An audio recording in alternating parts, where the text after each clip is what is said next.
On this episode, we smoke the Davidoff Winston Churchill, and we pair it with the Glenglassaugh Sandend Whiskey Advocates Whiskey of the Year. I'm your host, Johnny Midas, and you're listening to Burnline Podcast. Burnline Podcast. The burn line on a well-crafted cigar is straight and sharp as a razor, much like our wit and wisdom. And what's up, ladies and gentlemen, boys and girls, children of all ages over the age of 21. You are listening to Burnline Podcast, coming to you, as always, not live from the Hot Box, the smoky back room where deals are struck and fortunes are made, adjacent to the Blanco Cigar Lounge, nestled amongst the complex of rooms that comprise Union Cigar, Hanover, Pennsylvania, USA, the only Blanco Cigar Lounge in North America. And the Hot Box is storing a lot of shit in it today, huh? Mm-hmm. So a lot of extra product at Union Cigar Hanover. Yeah. And still working that out. So pretty cool stuff, actually. Yeah. I didn't even know he had half that stuff. Mm-hmm. So pretty cool. On this episode, we are smoking the Davidoff Winston Churchill Toro. And this is the biggest ring gauge in the Churchill series. And of course, there's the later addition to this line, which is the Churchill Late Hour, which has a darker wrapper. And we are also going to drink this Glenglassaugh Sandend. So this is a Highland single malt Scotch whiskey. And it won Whiskey Advocates Whiskey of the Year. Okay. It's 101 proof. Ooh. So Trying to kill me. yeah, something like that. But that should be pretty good. Sporting our Fat Boy Cigars t-shirts this morning, so shout out to Fat Boys. Appreciate you sending those by. It's even the right color and has gold on it, so I'm happy. There you go. Anyway, so why don't we start by getting these cigars going? Okay. And of course, Davidoff is famous, and we'll talk a little bit about Zino Davidoff and, you know, the name and role he played in the cigar industry. But they're luxury cigars and they're fucking expensive, right? And so we're pairing it with a slightly, you know, more expensive drink. Maybe not per serving. Per serving is probably less, but a very nice Scotch. And also, I'm wearing my Rolex Datejust timepiece just to carry the theme over. So 18 karat gold. Wearing my Citizen, I forget what it's called. I think Eco Drive? Eco Drive, yeah. Oh, nice. The black and copper. Yep. one. So yeah, high luxury. And of course we've got our premium coffee from 2C Premium. And this is a unique blend, right? Yeah. Yeah, Absolutely so unique. We cannot tell all of you guys out there what we're drinking because you are just little people and we're special. So why don't we get smoking these special cigars? On presentation, so of course I don't have a box. The cigar comes in cello. It's got a barcode for the retailer on the back that says Davidoff, and this is what I fucking love. They perforated the damn thing. Yeah. So you can literally just pop it in half, no problem. Doesn't affect the barcode at all. Like somebody with a brain thought of this. You know, really, really well done there.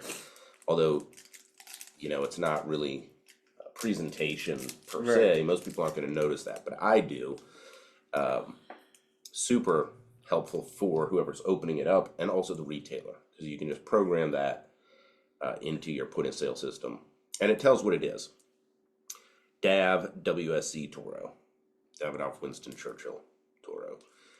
Sliding it out of the cello, it's got a pretty nice natural wrapper, but for me, this is in the uncanny valley between what I would call rustic and fine, right? It's got some modeling, it's got some chips missing in the leaf.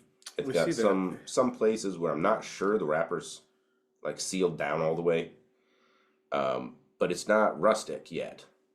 So it's really surprising. Like it doesn't look like the El Septimos did, all perfect and glossy, you know.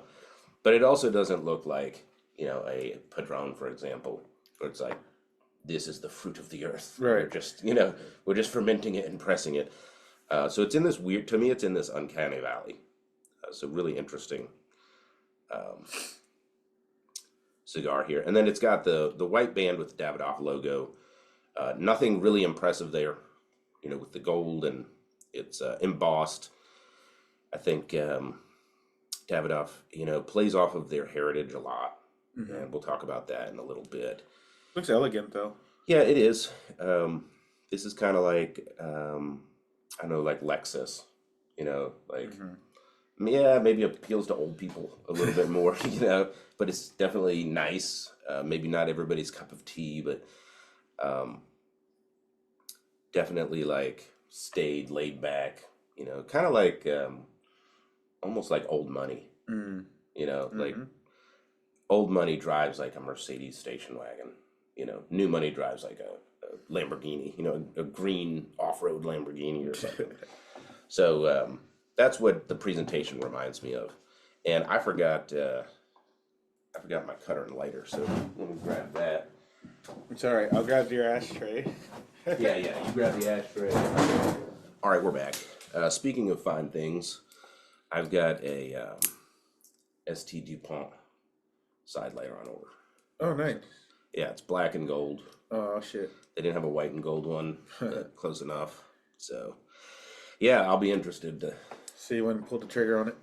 Yeah, just I've got that fake one, which I really like. Hopefully, this one's better since it costs like $1,200 more than the fake one. So, all right.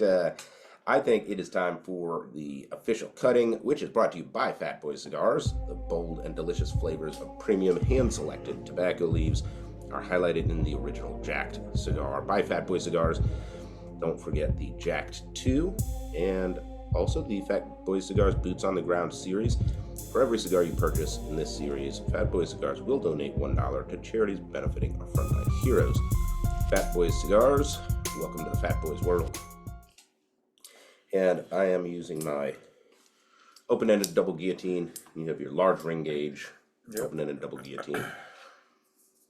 And as always, we remind you to clip that cigar with authority. No limp-wristed cutting allowed. And we're just doing the little tap on the back of our hand, get those little speckles of tobacco out. Wait till you learn how fucking Winston Churchill used to light his cigars. Yeah. Did he chew them off? No. That would have been slightly less weird. I got a pretty good cut. I've got a little room left on the shoulder. This is one of those cigars that kind of has like a very flat end on the Parejo. Yeah. So it's kind of like there's not a lot of wiggle room on it. Very interesting. So this is the Davidoff Winston Churchill Toro 6x54. And it features a Ecuadorian wrapper, a Mexican binder, and Dominican and Nicaraguan fillers for the price of $23.89. Okay. Is the MSRP. So why don't we get these lit up and start enjoying it, and then we can talk about it a little bit more. Okay. It is time for the official lighting, which is brought to you by 2C Premium Coffee, which we are currently enjoying. The coffee that we chose to pair with our cigars. Yeah. Keep your day fueled with delicious premium coffee from 2C Premium Coffee, featuring select beans from Bali, Kenya, Ethiopia, and around the world. 2C Premium utilizes continual roasting, so you are always getting a truly fresh cup of premium coffee. 2C Premium Coffee, morning maintenance. And I am lighting up with my Johnny Midas Gold Bar single flame butane torch. And you've got a more traditional jet, butane jet. And as always, we remind you, toasted, not roasted. Treat this cigar with the love and affection it deserves, and it will return the favor. By the way, if this is your first video or podcast, with Burnline, be sure to go to our YouTube channel and check out How to Light a Cigar, the Burnline Podcast way, where we talk about clipping your cigar with authority, no limp-wristed cutting allowed, about toasting, not roasting, about the hand job, and all of the elements that go into a delicious cigar experience. Switching over to my Jet because it's easier to touch up specific spots. So yes, there is up and downsides to using either or. At 54, this is a big enough ring gauge that sometimes you want to just hit one side or the other. Did you see that smoke ring? No, I did not. Oh, you missed it. That was a pretty good one. All right, so before we get to the Glenglassaugh, let's smoke a little bit on this. So this is the first Davidoff that we've smoked on the show. The other brands that Davidoff currently sells is Avo, Camacho, and Zeno. Okay. I think Zeno is still being produced, not 100%. So we've taken the first few puffs, and I guess we're like maybe an eighth of an inch in, something like that. This is a lot of cigar. Yeah, it is. 6x54. We haven't smoked one this big in a long time. I think here's what's going through my mind smoking this. You know, this Davidoff presents itself as the premium brand, and it also has Avo, which it presents as like a heritage mid level. It has Camacho, which is introductory or starter brand, and it has Zeno Platinum, which is fucking expensive, luxury, blah blah. And like I said, the MSRP on this is $24, you know, for a Toro, so double what we're normally paying for a Toro that we're smoking on the show.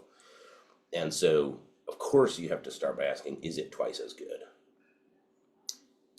Which the answer is almost certainly not. Like, that'd be really challenging. And so then you have to ask, like, is it worth it? Right. And so, you know, my take on this is like, is this a truly luxury experience, or is it branding and hype? Right. Now, all cigars and brands have their fans, right? I have the interesting sort of position of, I think I've smoked like one Zeno Platinum, handful of Avos, actually like Avos, and maybe like one other Davidoff in my whole life. Yeah, this is literally one Zeno Platinum, like one Davidoff in my whole life. This is my first Davidoff. It's your first Davidoff, right? So we're I think we're neutral enough to like kind of assess. Like we don't have any brand loyalty or anything like that, or hate, or brand hate. Most of the lounges I've gone to that have Davidoff, you know, for sale, I just couldn't afford them, and that's why I haven't really smoked them. Now I'm Johnny Midas and I can afford expensive cigars, so we're gonna give it a shot. Okay, so the first thing I'll say is, it is sort of smooth and medium bodied. Yeah. But it's also like, the smoke is a little, I don't know what the right word is, harsh. The smoke is like a little bitter. It's stronger than I would expect from this cigar. I will say that this has a taste that's like remarkably similar to actual Cubans that I've smoked. Okay. That is really, a lot of companies try to capture that. What's the Fuente brand? Casa de Cuba? I think so, yeah. Yeah, they try the Fernandez de Esta Gloria, although I think that's a stronger, slightly spicier cigar than traditional Cubans. Okay. This one comes really close, so I'm assuming that's like on purpose. I don't know, but it is like a lot of Cubans. The smoke itself is like sort of stronger than the flavor, if that makes sense. Yeah. So I think we're a little over an 8/4 in. You're about a 3/8 of an inch in. Yeah. So I think that we're far enough in that we can do some tasting notes. This is a strange one. Well, there's definitely leather and wood.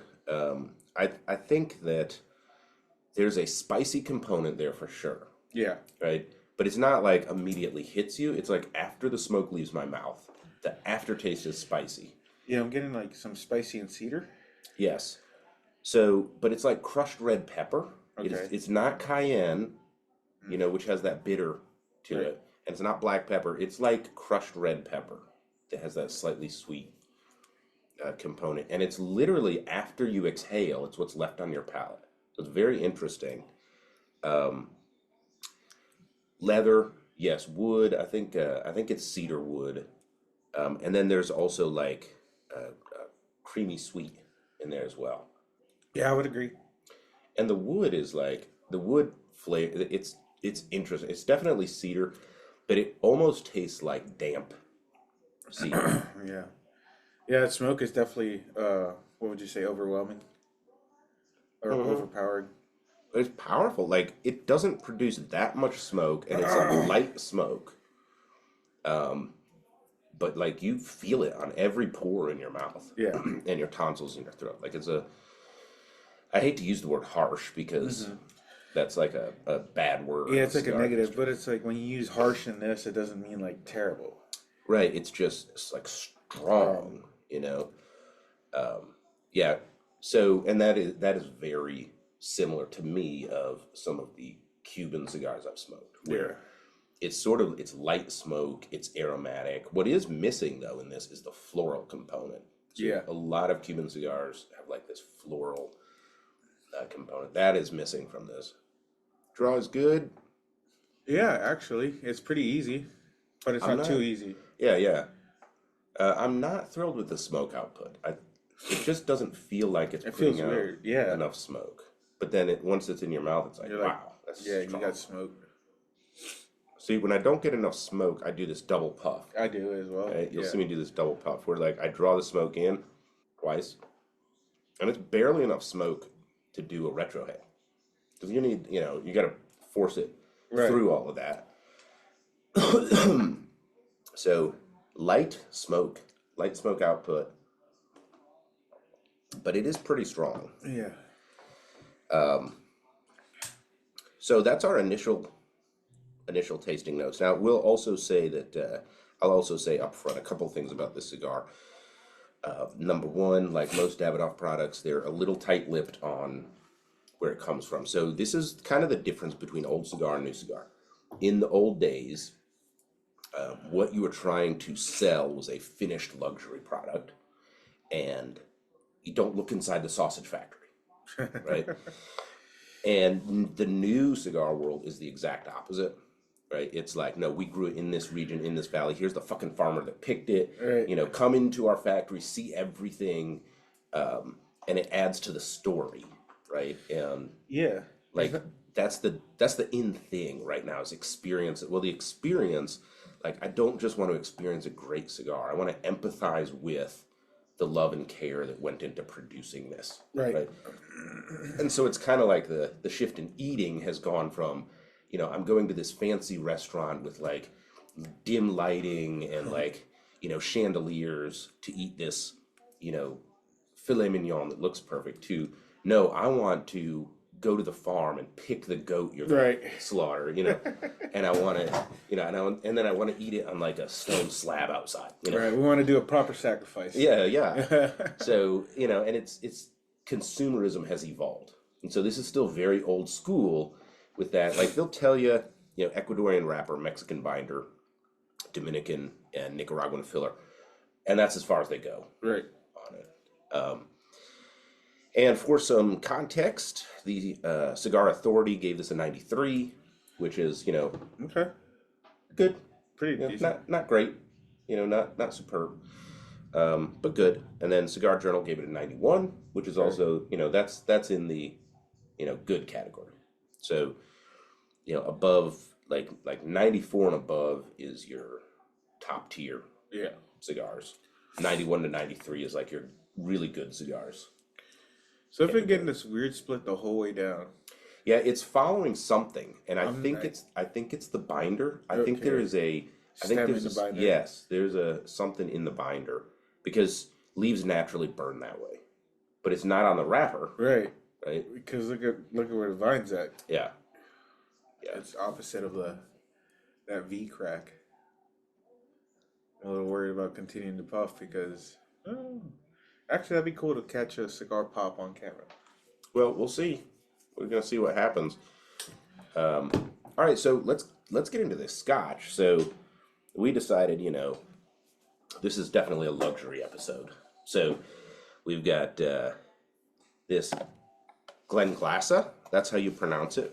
Glenglassaugh. So there is nobody worse at spelling English words than the British of all types. Between the Welsh, the Scottish, the Irish, the English letters don't actually make the sounds that you need to for these, local dialects, and Scottish is pretty tough. I think Welsh is probably worse. Yeah. But anyway, nobody knows how to fucking spell it, so they just threw a bunch of consonants. You know what's funny? This bottle looks like a glass bottle of apple juice that you can buy at the supermarket. It does. It's fucking hilarious. It looks just like the, what is it, Ocean Spray brand. And I think Snapple has bottles like that still. It looks just like that. It is gorgeous, though. So this is the Glenglassaugh Sandend Highland Single Malt Scotch Whiskey. It is 100 proof, and it won the Whiskey Advocate Whiskey of the Year last year. Okay. And it's called a Coastal Malt, which is odd because it's a Highland Scotch instead of Islay or Speyside. So we're going to try this neat, the way that God intended Scotch to be drunk. You're going to murder me. That's the plan. Oh, shit. Oh, good thing I bought the life insurance. All right.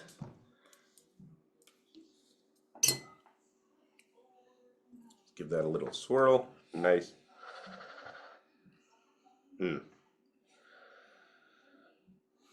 Interesting. All right, palate coat. Smells fruity before I even drink it. One of the best ways to properly taste a whiskey like this is to do a mouthwash first, sort of coat the palate. It fucking tastes like apple juice. Spicy and fruity. Yeah. Whoa. Strong. Wow. Well, I mean, I can see why that scored so high, Yeah. but that is like spiced apple juice. It is an interesting flavor. I don't know how they got that at a fucking malt. So, inspired by the crescent beach of Sandend Bay, Glenglassaugh Sandend is matured in bourbon, sherry, and manzanilla casks for luscious waves of flavor. So, how do you like those luscious waves of flavor? Ooh, it's imported by Brown-Forman. I had to sort of preemptively put on my hangover sunglasses. Yeah. I did not bring hangover sunglasses. I'm going to need these in the morning. Yeah, it is 100 proof. That is delicious. Dude, that was good though. It is so good. Yeah, definitely. It's got a bunch of fruit in it, like apple, pear, peach. I tasted all of those. And then it's got this spice in it that's just like mulled cider almost. Mm-hmm. Dude, that is good as shit. Mm-hmm. All right, so I guess I'm an inch in. You're a little farther in, probably because I'm doing all the yakking as usual. Great ash. Great ash on it. It's a bigger cigar than I like. You know that I'm a Robusto guy. Yeah. Or Corona. Check that out though. I'm getting such weird burn pattern though. It is really interesting. I wonder how it's bunched. Yeah, and I'm rotating, the proper way. So when you ash that, I want to cut the ash apart because I think that's book bunched as opposed to accordion. So the difference between booking and accordion, booking is your like easiest mass production style. Accordion, you take each leaf and fold it up back and forth, like an accordion. Booking is the same thing except you stack the leaves. Right, So it's a lot faster. And then N2R is each leaf is rolled up into a little tube, and N2R is an amazing smoke, but it's expensive and Right, hard. because it's the manual labor into it. The Herrera Esteli Miami that we smoked on the show. So you can see right there, see how it goes like that and Yeah. then like that. I think Yeah. it's accordion. Yeah. Oh, yeah. You might be right. But yeah, the Herrera Esteli Miami by Drew Estate is N2R Okay. construction, and it smoked really well. Yeah, what the heck? I got another sparkler. I feel like that's got to be a you thing. So I think it's calmed down a little bit. The spice part, yeah. Yeah. It's still, I mean, it's still leather and wood. Yeah, I didn't get much change even with the scotch. Yeah, so we can try pairing them. I'm gonna do the sip, puff sip, and then I'm gonna do the shot method. So sip, sort of coat my palate. Wow, It is a great drink. so good, man. It's got like a vanilla cream to it as well. All right, so now that I've got that on my palate, All right. take a nice puff. I would say that the main difference is it just mutes the cigar. Oh, It's just a little strong. It puts so much onto the palate that the cigar kind of only comes through as a little note of leather and wood. It's actually less flavor from the cigar. yeah. It tones down the cigar. Yeah. Yeah. Huh. Yeah, it does. It's a great flavor from the cigar, but it's Right. super muted. Now, for some context, Davidoff of Geneva recommends on their webpage pairing this with Glenmorangie or Macallan Amber. Okay. I know that Glenmorangie is a Highland. I don't think I've had Macallan Amber. No. I've had other Macallans, but not.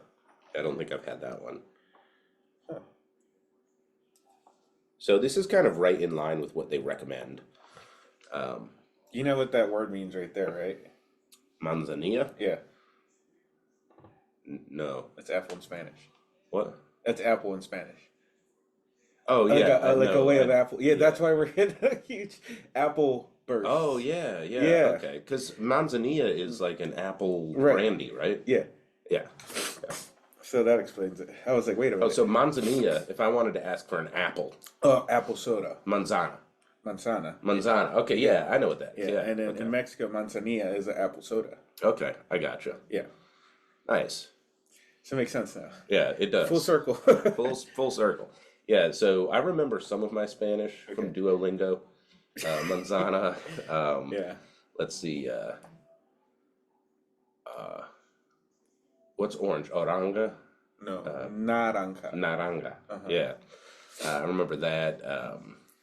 Boleto means like ticket, right? Boleto, yeah. Boleto. Yep. Autobus. Yep.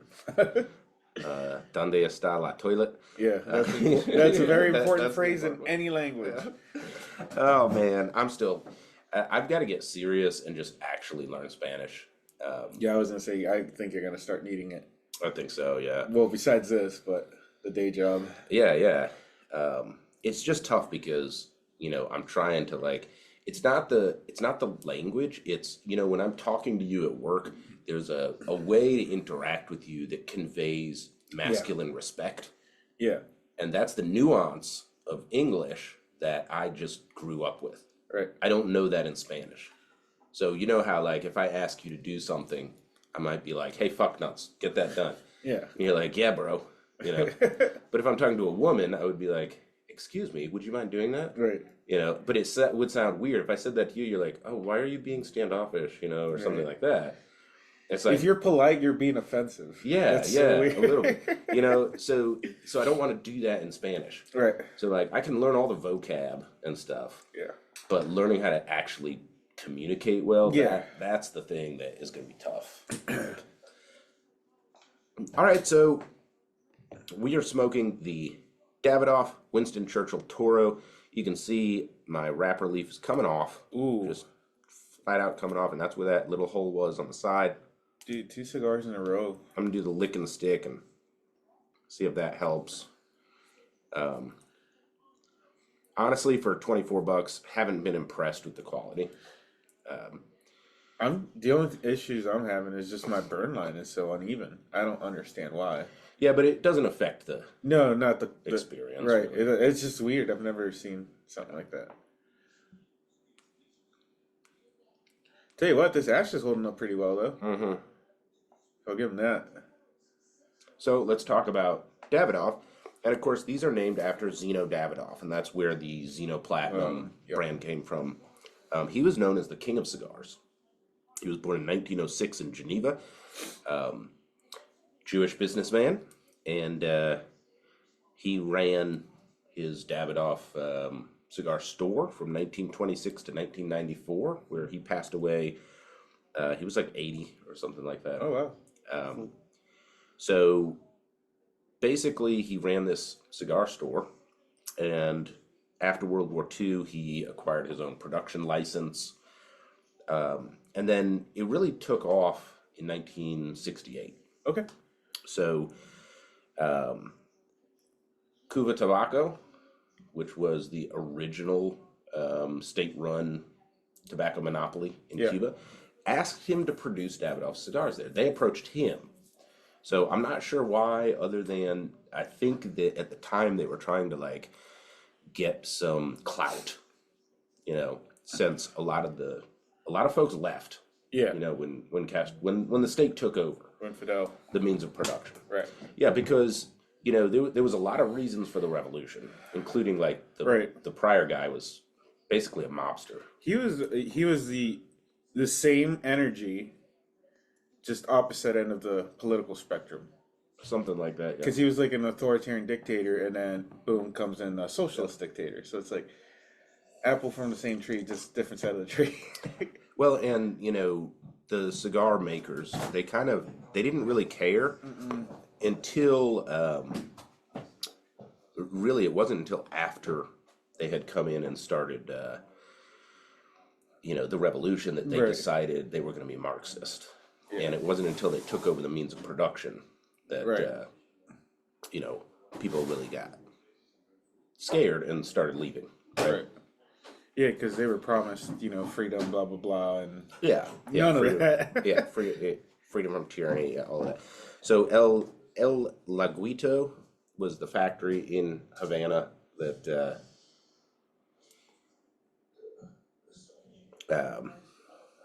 El Laguito was the factory in Havana that made cohibas, which was the favorite smoke of Fidel Castro. And cohiba just means cigar. And Cuban Spanish. And Cuban Spanish. So, they were like kind of the cheapies, man of the people, all of that.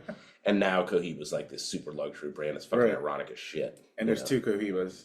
Right. Well, there's two Davidoffs too, and that's what we're getting into. Right. So, Davidoffs were Cuban cigars. They did very well. So, in 1970, Ottinger AG in Basel. Now, AG is just Swedish for like corporation, basically, a company. They acquired the Davidoff trademark. And so apparently Davidoff was doing really well. Okay. And was able to sell that for a lot of money. But he was still involved with making the cigars. He just didn't own the brand per se. And so he was making these Cuban Davidoffs.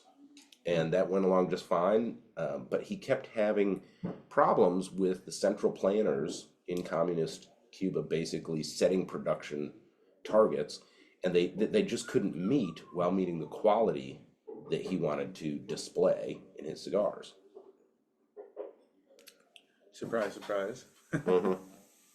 So in 1989, Zino publicly burned 100,000 cigars produced by the El Laguito factory that he deemed unfit to sell. That is a hell of a flex. Needless to say, he stopped producing cigars in Cuba. So all the Cubans were officially discontinued by 1991, and he signed an agreement that none of the Davidoff cigars produced in Cuba would be sold. But it was really after that Cuba was like, fuck you. Right? Wow. So he said fuck you first. Right. But so it was mutual. In 1991, the first Dominican Davidoff was produced. And from then on, Davidoff has been a Dominican brand.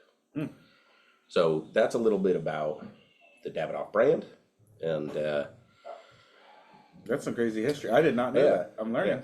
so, by the way, a Davidoff Cuban is almost impossible to find and sells for ridiculous money. If there are any around, right? Yeah. That's crazy. They go up for auction from time to time. Well, so with that means there's a large counterfeit market as well on top of that. I don't think there's a large counterfeit for Cuban Davidoffs because they're so old and rare at this point that hopefully somebody could tell, hey, that's not a well, it's more like, so you're gonna try to make a counterfeit and then auction it off for thousands of dollars. Well, you better have good provenance or they're not gonna auction it. right.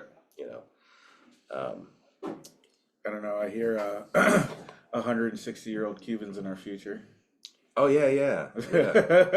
We more on that. Century and a half. More on that later. Behind the scenes at Burnline. So you can see this wrapper's just fucking coming off at this point. It said, it's then just that coming Davidoff off. said, "Fuck you."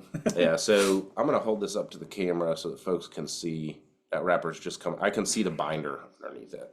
It's wild. Why would that? I don't know. It's just not wrapped well. I'm trying to do the lick and stick. Sometimes that works. Usually it doesn't, but sometimes it does. We'll see if we can keep that going. So that's Davidoff, and then there was a bunch of like Davidoff. They spun off a Davidoff designer brand that made clothing and everything else. No shit. I think it was 81, and what folks say is the reason they did that was all of a sudden marketing tobacco became really difficult, and so a few companies did this thing where they spun off a brand with the same sort of name to make other stuff that you could advertise, and so it's like peripheral advertising, kind of like if you advertised like a Marlboro cowboy hat, like you're also advertising the brand. Right. When was the last year for the Marlboro F1? Because I remember that was a big deal. Or no, Late. It late was 90s, right? No, I think it was 2000s. Really? Might have been late 90s, yeah. Huh. And then Ferrari, their major advertiser was Mission Winnow. I don't know that one. That is Marlboro's spin-off brand. Huh. And if you squint your eyes and look at the Mission Winnow logo, it looks like a cigarette with ash at the end. Like they literally designed it to look like that. Subliminal marketing. I should, yeah, because I remember it used to be it became a huge deal. Like I think late 90s was the tobacco push. Well, the Marlboro man died of cancer, so Yeah, you did. all of them did. More than one did. That's why they're called the cowboy killers. Yeah. So back to the cigar. Hasn't changed much for me. No, it really hasn't. The spice has toned down a lot. Yeah. I lost a lot of the spice, which is not bad. No, it's not bad, and it's still like even at the beginning, it was like if you took cream and warmed it up in a pot and then put crushed red pepper flakes in it, right? And so there's still, to me, there's some of that, like when the smoke leaves your mouth, a little bit of that. I think the whiskey kind of killed that though. Yeah, got a little bit of like a nutmegish right at the end on a retrohale, like very very subtle at the end. Yep. Yeah, I'm tasting that too. Good call out. Yeah. But mostly cedar and leather. I Yeah, think. cedar and leather the whole way. Yeah. Which is nice. I mean, it's a nice flavor. It's a nice combo. I wouldn't mind having a little floral in this. Yeah. Maybe some I'm thinking some Honduran. It's Honduran de Oro. Okay. Would maybe add that. Or the Honduran Piloto kind of has that flavor as well. And so this is the Winston Churchill. Now, I think a lot of folks understand that there is good reason to sort of pair Winston Churchill with cigars. Right? But other than the legend of, the band literally has the silhouette of Winston Churchill. Right. With his whatever derby hat, whatever hat that's called. Just to note, history nerd here. This is the World War II silhouette of Churchill, not World War One or previous. With the cigar as well. Right. In fact, there's a funny story. There were these potters that were making these jugs of Winston Churchill's bust, smoking a cigar. And the king, I think it was King Charles, but there's so many fucking, renames of English history. Yeah. But he was examining them, and he said, in his typical reserved, serious monarch tone, "I don't believe Winston Churchill smokes his cigar at such a low angle." And they literally went back to the drawing board and redesigned these jugs. It became a serious topic. What angle of cigar does Churchill smoke? Right. Is it this? Is it this? They're very proper. Yeah.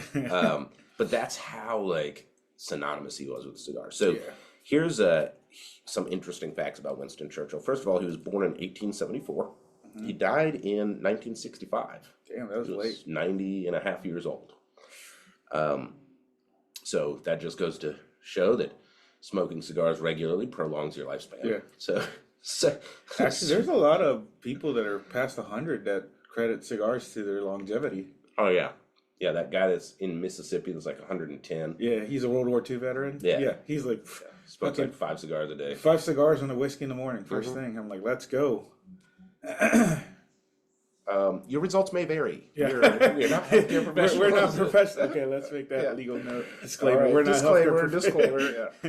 Yeah. His mother was an American. Yeah. Jenny Jerome. So she married Lord so and so. So typical, fairy tale princess story or whatever. Not that ever happens. You never see an American actress marrying somebody, with a title in England. That never happens.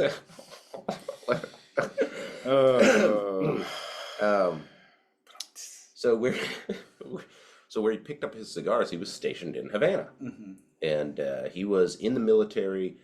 In Britain, sometimes military service is different from ours, where you join the military and you're forever in the military, but it's almost an honorific. Yeah. And then they could call you up for service. Right.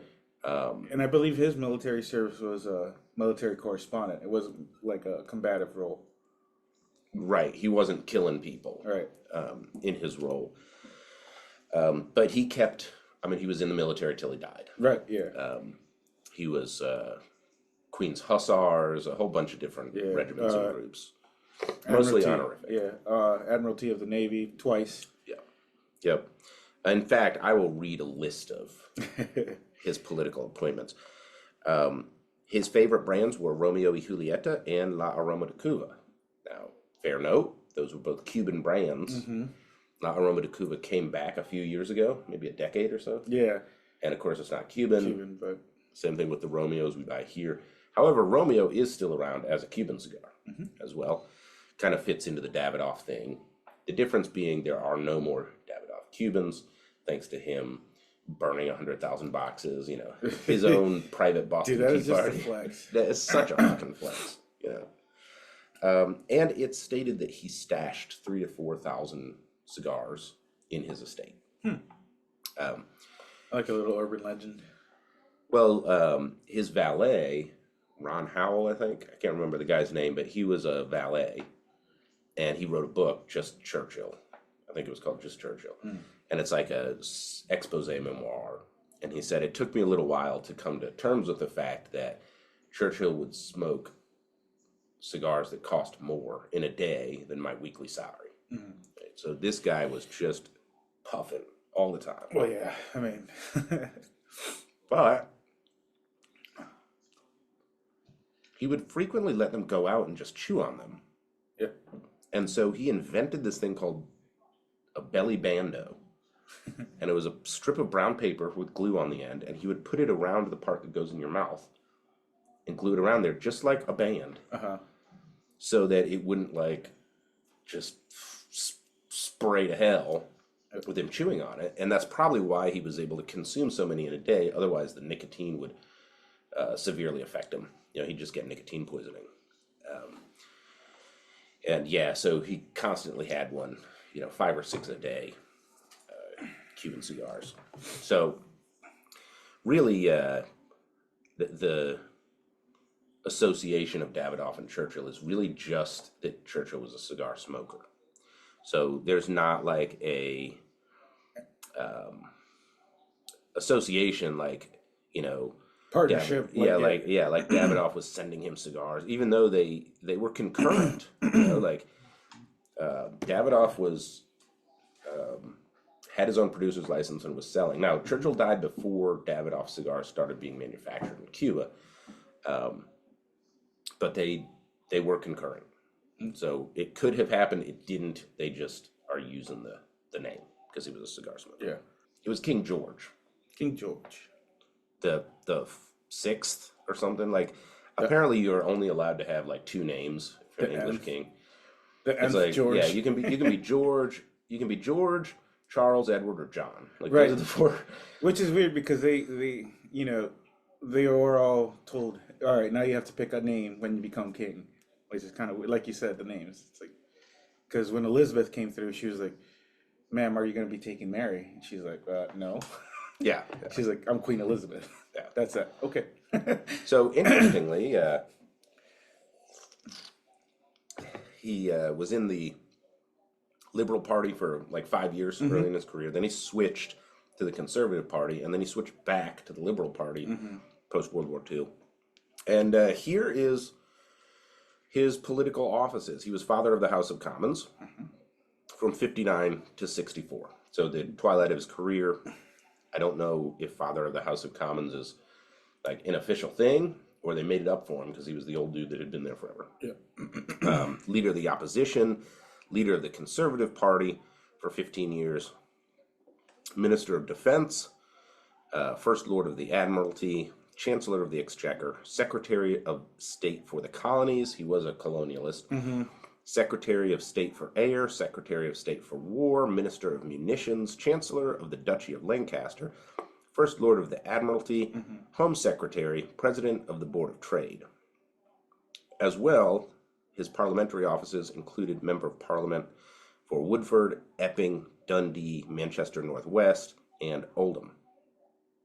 So, super active and famous for writing now the collected works of Winston Churchill, which I own, a first edition copy, $8,000, fucking that wide books. He was a prolific writer, and goddamn did he have a way with words. Yeah. That guy could fucking put words together like magic. So he really, I felt like he's one of those guys that found his calling. Yeah, he, like I said, he learned a lot of his writing in the military. Like I said, his correspondence. I believe he was stationed at the Boer Wars. You know, he wrote about everything he was at, and he just got better every time. He also wrote, I don't know if it's listed on there, A History of the English Peoples. Interesting. Yeah. About Saxons. So. Yeah, and today we would say that, you know, he was pretty biased in his writing. Yeah. Which everybody is. Right, clearly. Especially in that time. Yeah.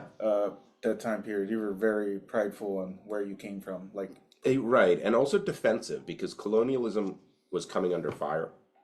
Yeah. He lived during the period right before public sentiment changed. Oh, wait a minute, why are you invading and conquering other people? Right. But you have to remember, in the Middle Ages in Europe, that was the thing. And it wasn't like you didn't have to go find, there it goes. And the 4-inch ash is gone. Man, that was pretty good, though. Yeah, that was good. That was real good. So, let me see if There you go, it's in half. Oh, there you go. Yeah. Yeah, I think it's accordion. I think so, because I'm seeing separate leaves accordion. Yeah, and the way that's kind of like square. Interesting. Yeah, my wrapper's still shit. You can see it flaking up there. Yeah. It's a nice cigar. Yeah. It is. Yeah. Real quick, why did they spell? Is that how you spell Geneva, or is that Geneva in the language?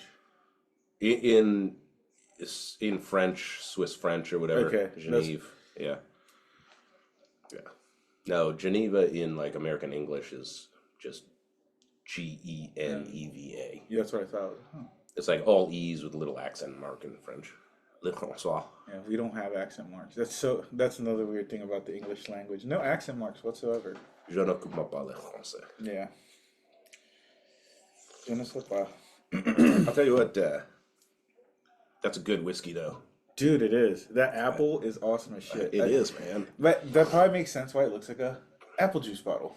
I don't know. I feel like that was a little bit of a branding miss because it kind of looks low end. But, It does, but they were like, "Hey, this is an apple." it's still cool looking. Like you can see that shit on your shelf. From I a like mile that away. teal patina. Yeah, cork. on the lid, like it looks coastal. Yeah, Yeah. yeah. That's pretty cool. Coral. There we go. That's Yeah, yeah. No, coral is pink. I mean, actual coral is that color, but the yeah. color coral is pink. Yeah, right. Yeah, I wasn't there. it wasn't me.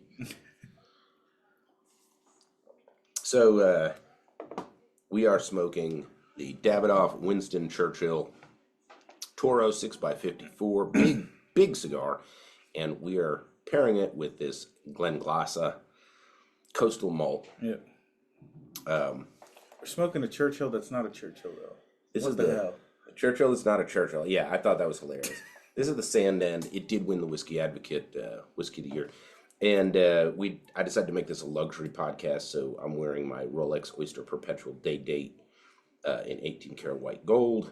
And we just decided this is the luxury shit. Yeah, I was like, Yeah. So, we're getting close on time. We're gonna have to wrap this up soon. So, from a luxury standpoint, what's your take on the cigar? Other than the fact that you have to pay a lot of money for it. not like a personal attack or knock, but it's like for $23, I would expect a little more. Mm-hmm. I know this almost sounds like a ranking, but you just asked me, so Yeah. 2 or 3 notes the whole way. Like I said, I would have expected something more like, unless this is like some. Did you find anything like which Cuban exactly that he liked, or like what blend, or like maybe not blend, but like did he like the Connecticut's? Did he like the Maduros? Back then I'm pretty sure they were all Candela. They all had green wrappers back then. Mm-hmm. Very hard to find something that wasn't. They were all natural, but green, like picked green. Like they didn't age them as much as they do now. That just wasn't a thing, which is probably why he had them on his estate aging. That makes sense. But yeah, like they only produced natural wrappers back then, but they were green. Cool. So yeah, I looked up some of the old like Romeos and stuff, but there's nothing, because the only thing that you can get info on is cigars from that period, which are fucking old now. Right. So they don't look the same or anything. And a lot of them don't even exist anymore. Well, like the blends or the branding. Totally. They've got so many hybrid seeds and everything now. But that was, like just native tobacco at the time. Yeah. So, and they were doing like old school hybridization where you like, pollinate your best seeds and stuff like that. Yeah. But not the like, fucking laboratory, blasting DNA and stuff. Oh, by the way, that's where the name Churchill, the Tola, came from, was because he liked those. So what were they called if they were Churchills when Churchill was smoking a Churchill? I don't know. I know the Cubans use numbers for their vitolas. And by the way, they were all Parejos. Like right. They would make something similar to a Presidente, where it's like fatter in the middle. Okay. And that was it. Like that was the fancy one. But they were pretty much all Parejos, and all he smoked was Parejos. So it probably had some kind of number designation or something. Yeah. I was gonna say I could agree with that, because from the time I've been smoking till now, the amount of vitolas that there are insane. Like Torpedo, all of this. Yeah. All kinds of fancy. Right, stuff. Well, I think I'm in the same boat as you. First of all, the quality is nowhere near what I would expect. Yeah, especially with that. Yeah, it's just out of line for a cigar at this price point. Oh, you didn't say how your band came off. Oh, it came off fine. Yeah, it came off great. So give me points for that. There we go. Yeah, sweet. Yep. I think they used fruit pectin instead of glue. Look, you can tell by looking at that. That's pectin. Yep. I think that needs to be the industry standard. Absolutely. Like, absolutely. Using glue just needs to stop. I know pectin's hard to use, especially if you're using the same pectin you're using on the cigar, because, it's like smeary. Yeah. And it'll come off, so you got to be careful. But I think it should be the standard. But yeah, I mean it's a fine cigar, and it's like mellow and mid-bodied. but it's definitely. I don't think it lives up to the price point. I'll say that. No. Tell you what, they definitely aged the hell out of this cigar because it's barely oily, even at the burn line. Mm-hmm. Yeah, there's nothing bubbling up, so it's well aged. Yeah, I was trying to think like if I wanted a luxury cigar, what am I getting? I know what I would get. Go ahead. I would probably get like a Plasencia Almafuerte Salmon. I was thinking the exact same thing. Like, so if I'm gonna spend this kind of money on a cigar, dude, there's so many that are a luxury experience that are just better. Yeah, absolutely. It's that simple. So, and there's a meme out there among cigar aficionados that Davidoff is overpriced. And I guess we'll talk about that in the ranking section. Yeah, but it seems pretty fair. Yeah. So, all right. Well, I think it is time to land this airplane. We've got this Glenglassaugh Sandend, Whiskey Advocates Whiskey of the Year last year. And we are pairing that with this Davidoff Winston Churchill Toro 6x54, retailing at $23.89. And we had a chance to smoke the cigar, and it was, it had presence and notes, and then we paired it with the whiskey. Yeah. I think the whiskey muted the cigar a lot.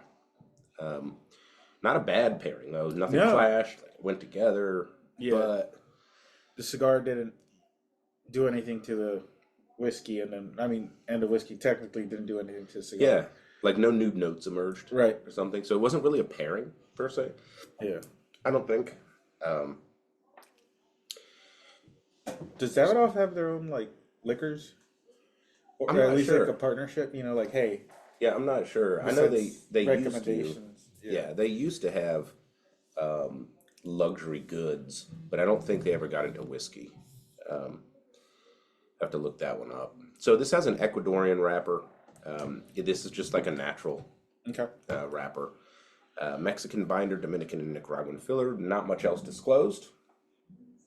And retails for basically $24. So why don't we jump into the ranking and talk about presentation? Okay. So presentation, we didn't have the box, so not their fault. But as far as the cigar with the band, from my understanding, for it being Davidoff, that's on par. And it looked, even though it was just a silhouette of Churchill, but that white and gold really made it look elegant. Like, okay, I guess this is a Davidoff that I'm going to be smoking. So it wasn't terrible. I would give it a Nate. And there's the box. Okay. Oh wow. Is there? Yeah. It also comes in like a 5-pack. That's a cool box. Yeah, it's not bad. It's a slide lid too, not a flip lid. Yeah, it's not bad. Yeah, I think 8 is fair for presentation. I think it has like I said, Lexus or Mercedes-Benz kind of vibe where it's like, kind of old money, solid, just nice, but not ostentatious. Yeah. Doesn't jump out and grab you. It's definitely not like avant-garde in any way. Right. This reminds me of like a W124 Benz S-Class. Just like a blocky German. It's here, it's nice, it's not, sporty, ostentatious or anything else. I guess they just went with white because of the elegance, because he's more of a black. He was. I like the white because of Johnny Midas. It made the gold pop. Yeah.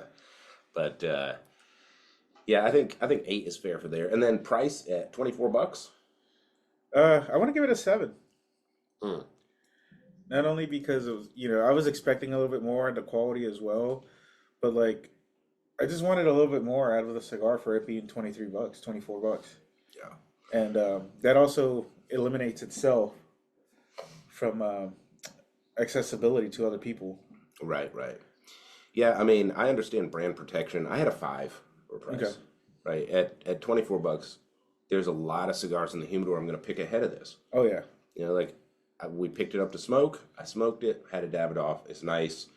But the next time I'm spending $24, man, there's a lot of stuff to look at. Oh, yeah. You got Padrones, you got Plasencias, you got Fuentes, There's a lot of good cigars. So I think, I just don't think the cigar lives up to the price point. No. I think it's a branding It's definitely a branding. It is what it is there. Truthfully, I would probably put the cigar at 15, 16 range. Yeah, I think it's a great cigar at $15. Yeah. And then how about construction? Well, for me, the cigar held up pretty well. I mean, the burn line, it got weird at times, but it wasn't really an issue. I didn't have as many issues as you did. Got a phenomenal ash. Yeah, I did. That was probably the biggest. We need to start bringing measuring tape. Yeah. That was probably the biggest ash in since I've been smoking with you. But for construction, for me, I'm going to give it an 8. Yeah, and I had a 5. I lost my wrapper. Yeah.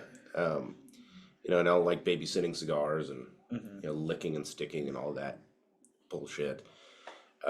So we'll give it a 7. That's probably fair. All right, moving into the important but subjective realms. So let's talk about flavor. So we got some. I really like the mellow, flavor, but the smoke was harsh. Yeah. For lack of a better term, strong on the palate. The whiskey actually really helped with that. Yeah, It like dulled the palate down. But it was basically like cedar and leather with some like red pepper flakes and a little cream maybe. And what do we say? Mid body, maybe? Yeah, mid strength, mid body. Yeah. But the smoke feels like it's strong. But it's not, which it's is not, weird. no. It's not a strong cigar, but the smoke buzz. is. I mean, we're even pairing it with alcohol. Yeah. So what are your thoughts on flavor? Flavor, I'm gonna give it a 7 because we got 3. They weren't terrible notes. They were great. I was just expecting a little bit more, honestly. Yeah, I think 7 is really fair on this one. There's nothing to write home about, but also it's just good. Yeah, it's a good stick. I'm not gonna say it's not. Yeah, it didn't change much. Definitely kind of a same flavor all the way through. Right. You did get that little hint of nutmeg in the second third. Which wasn't bad. I was like, ooh, I actually like that. Yeah, and it complemented the creamy sort of. Not great smoke output. Right. Would have liked a little more smoke off of it. Yeah, I didn't get much off of the Ecuadorian, honestly. No, it was super hidden. Yeah, it was barely even there. Yeah. I'm guessing like that nutmeg came from the Ecuadorian. That's my guess. But like other than that, that Ecuadorian was so muted throughout the whole cigar. And I would say that, as a compliment, the blend worked really well together. Yeah. So, all right, and then experience. Experience? I'm gonna give it an 8. Had a blast with the Glenglassaugh. Glenglassaugh. Sounds German. Glenglassaugh. Yeah, well, that's England. Half German, half French. So, use case, way too expensive for much. Definitely not walking the dog or doing yard work. I think it's a lounge cigar. You could gift it. Yeah, you definitely could. It's got the price point and the mildness that you could gift it. Yeah. Possibly, not really a celebration cigar, but it could be like a groomsman's gift. Right. Something like that. It's nice enough for that. Definitely could take it to the Derby. Yeah, you could take it to the Derby. It's definitely a Derby cigar. Yeah, for sure. And clearly. And Parliament. Right. Take it to Parliament. I think probably 7 for me. Yeah, that'll be a 7 for me as well. Oh wait, no. What did I say? You said 8. I said 8. Over here, lost in the sauce. 8 or 7. Sauce. And so that brings the total score for this Davidoff Winston Churchill Toro 6x54 to 35. Okay. So mid 30s. I think the thing that really, I think there's 2 things that kept the score down for me. The first is I expect more from Davidoff. Okay. Yeah. Right. And I expect more from the price point. And I expect those 2 things to go together. Yeah. So it's sort of like, you can spend $65,000 on an electric Kia or $65,000 on a Mercedes-Benz E-Class. Yeah. If I buy the E-Class, I expect it to be nicer. Right. Right? Even though they're the same price point. Yeah. But this came across like an electric Kia. Yeah. Like it's priced like a Benz. Yeah, I think, the pricing But it drives like a Kia. Yeah, definitely the price came from we're Davidoff and then we're putting a Churchill name on it. I think so. Now, that being said, it's nice and flavorful, and I think if these were priced at 12 to 15, I'd probably buy it again. Oh, yeah. At 24, I just can't, man. Maybe once a year. Yeah, like I just can't. There's so many good cigars when you get to the above 20, like 20 to 25 range. Right.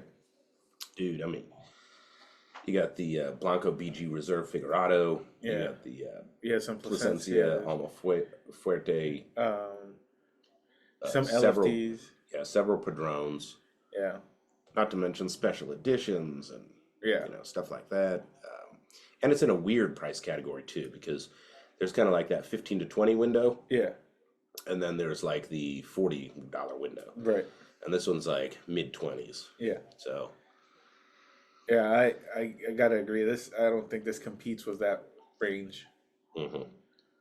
Yeah. Yep. So that's a wrap. Please reach out to Burnline Podcast, burnlinepodcast@gmail.com, or at Burnline Podcast on all the socials. Check us out. Drop us a DM on Instagram, Facebook, and of course our YouTube channel. When we're not canceled, when we're not shadow banned by YouTube, you can leave us comments there. But fantastic time smoking this. Mm-hmm. Winston Churchill from Davidoff, paired with the Glenglassaugh Sandend Bay, the Whiskey Advocates Whiskey of the Year. Yeah, that was cool. That was good. I'm glad he brought it. Reasonably affordable for what it is. For all of you guys out there in the interwebs, have a great week.